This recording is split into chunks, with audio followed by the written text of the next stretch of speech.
Hallo Freunde, heute zeige ich euch auf dem Kanal, was ihr tun könnt, wenn euer Monitor nicht funktioniert, also wenn ihr kein Signal über den DisplayPort bekommt. Stellt zuerst sicher, dass ihr den DisplayPort über die Grafikkarte angeschlossen habt und nicht über das Mainboard, denn es könnte sein, dass ihr es ans Mainboard gesteckt habt, aber die Grafikkarte kein Signal gibt. Steckt es also ein oder versucht andere DisplayPorts. Steckt es ein, bis es einrastet.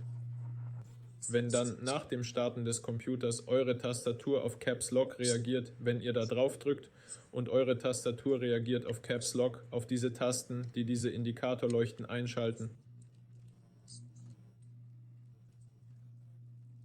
dann läuft der Computer, aber es gibt kein Signal auf dem Monitor. In so einem Fall probiert das Kabel zu wechseln oder überprüft, ob euer Monitor überhaupt eingeschaltet ist. Hier habe ich einen Knopf. Ja.